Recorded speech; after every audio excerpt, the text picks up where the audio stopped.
V rámci relaxu, ale ak si chcete dobre zarelaxovať napríklad pri knihe, tak mám pre vás jeden výborný tip a myslím, že ho podporím aj tým, že predstavíme autorku. Nie často sa stáva, že ukazujeme knižku, ale vieme alebo vidíme, kto je za ňou. Takže Aj o vetre písala Diana Mašlejová, tak toto vyzerá. Je to veľmi pôvabná knižka, keď sa do nej začítate a zalistujete, tak tam odhalíte množstvo príbehov, ktoré sa najskôr zrodili v niečej hlave a tá niečia hlava nám už sedí v štúdiu. Ja som veľmi rád, Diana, že si prišla k nám do Ružinovskej telky. Vitaj. A zároveň poviem, že tak trošku si tu aj doma, pretože ty si vyrastala v Ružinove, si pôvodom z našej mestskej časti, takže máme spisovateľku, ktorá od nás pochádza. Áno, tak ja som sa narodila v Ružinove a som tu prežila svoje detstvo, aj všetky také pekné časy.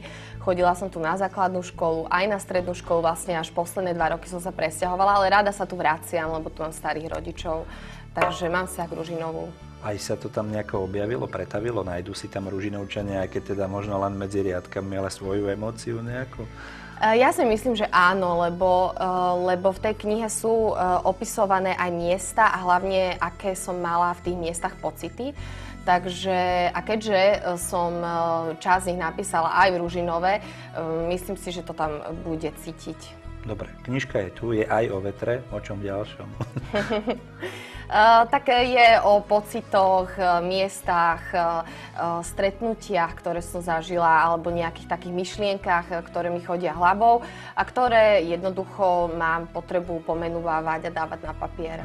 Teraz tak rozmýšľam nad tým, že spisovateľ samozrejme rád píše, alebo ten autor nejakým spôsobom uvádza tie svoje slova na papier do života, ale ako je to, keď o tom hovorí? Ako sa ty cítiš, keď musíš hovoriť o niečom, čo si napísal, a predsa len je to taká DPHčka, ako keby. Je to také zvláštne, lebo ja by som sa samozrejme, pre mňa je to, čím sa ja prejavujem, tak to je tá kniha.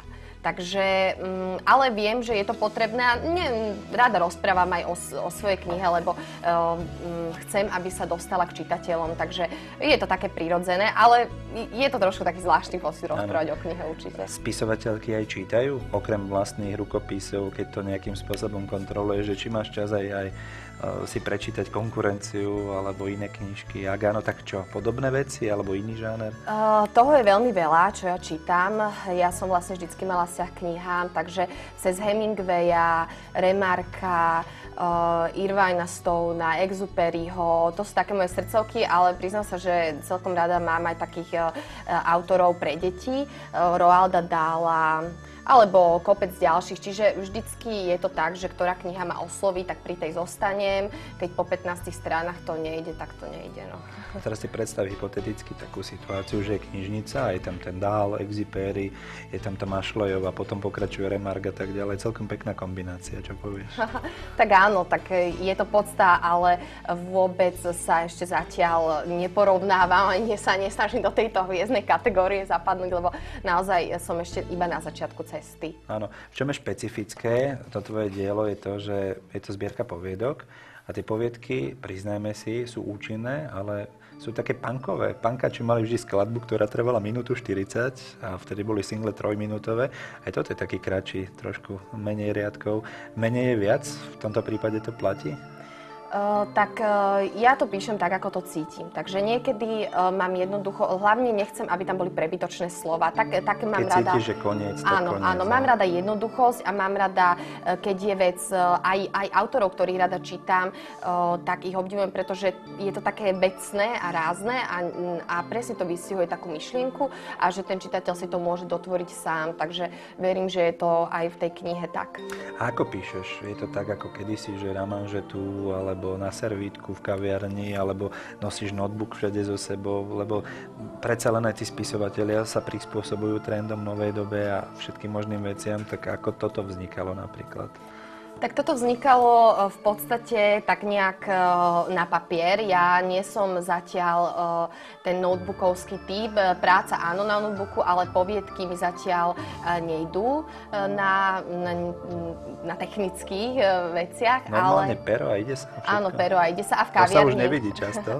A v kaviarni väčšinou píšem, ale Mám výhodu, že mám teda výhodu, alebo takto jednoducho je, že tie poviedky sú krátšie. Keby som písala nejaké rozsáhlejšie dielo, čo dúfam, že sa mi raz podarí, tak to už sa myslím si, že na papier asi ťažko dá. Teraz je to jasné, prečo sú krátke poviedky. Servítka je krátka v kaviarni, takže viac sa tam toho možno nevyšlo. Ja využijem prítomnosť autorky a veľa sa hovorí v súčasnosti aj o autorskom čítaní, tak dajme si nejakú ukážku, je to na tebe a budem veľmi rád, teda keby sme mohli vybrať nejakú poviedku. Dobre, ak tam máš aj svoju obľúbenú, neviem podľa čoho sa budeš rebovať, že kde otvoríš, alebo máš svoje... Mám už ako pripravenú, ale obľúbenú nemám poviedku, lebo všetky, ktoré sú tam, mám k ním osobitý vzťah, takže prečítam napríklad túto jednu. Má názov Chladný február. Lúče slnka dopadajú na drevené stoličky. Dvaja priatelia jedia bagetu. Dáma pozoruje mladosť cez presklenú vitrínu. Dieťa sa napcháva keksikmi. Dáma sa snaží nevidieť ho, jeho nežnosť, drobnosť. Pripomína jej rozhodnutie žiť slobodne. Radšej hodnotí ženy. Všetci sa tu stretli, iba na chvíľu. Sobotné ráno v meste. Nespoznaný. Bol to iný text, alebo bol to tvoj text? Ako to vnímaš, keď to čítaš? Či sa niekedy môžeš začítať aj do svojich vecí a vnímať ich ako čitateľ, alebo nie ako autor? Tak to neviem vôbec porovnať, ale teraz napadajú ma rovnaké tie pocity alebo rovnaký obraz, ktorý som mala pri písaní tej poviedky, lebo ja aj tvorím tak, že mám nejaký obraz, nejaké situácie, alebo toto napríklad presne vidím, ako to je a snažím sa to čo najvýstižnejšie opísať. Kedy prichádza inšpirácia? Kedy tie muzikopu najčastejšie? Si ranný typ? Lebo niektorí píšu cieľene, povedia si, že od 3. do 5. napíšem poviedku, čo sa mne osobne, teraz budem úprimný, zdá trošku zvláštne, pretože tie múzy podľa mňa nemajú úradné hodiny. Ako to máš ty? Tiež si vieš povedať, že od 4. napíšem 5 riadkov? Vôbec nie. Ja toto nemám na to ani názor, že od 7. píšem do 3., lebo mne to jednoducho nejde zatiaľ. A ja to mám tak, že vidím niečo počujem, niečo zažijem a vtedy ma to tak ako kopne, tá múza, ako hovoríte, a vtedy to napíšem. Alebo možno mám nejakú tému a nechám si ju preležať v hlave a potom mi až prídu tie správne slova. Bola si ty tou autorkou, ktorá v škole mala najlepšie slohy, ktorá chodila na všetky tie súťaže, ktoré bývajú na základnej, na strednej, aj potom neskôr a vyhrávala si rôzne tie Puškinové pamätníky a podobné veci. Ako toto fungovalo? Slohy som písala a myslím, že celkom fajn som ich písala, ale cestu základnú a strednú školu a hlavne cestu strednú som sa ešte dosť hľadala. Čiže vtedy som áno, slohy mi išli, ale mala som aj rôzne množstvo iných aktivít, takže sa to tak delilo medzi všetko ostatné. A teraz dobrý pocit, keď držíš knižku v ruke a vieš, že je to tvoje dielo a že sú tam všetky tie tvoje myšlienky. Taká autorská hrdosť, či funguje? Áno, je to autorská hrdosť veľká. Dokonca keď som si prišla pre tú knihu a zbadala som ju tak po tej náročnej ceste, lebo tá cesta k tomuto výslednému bola teda náročná, tak je to až taký zvláštny, až materinský pocit. Typujem, že aj voňala doslova, keď si tam pre ňu prišla. Že sa to teda podarilo. No dajme si ďalší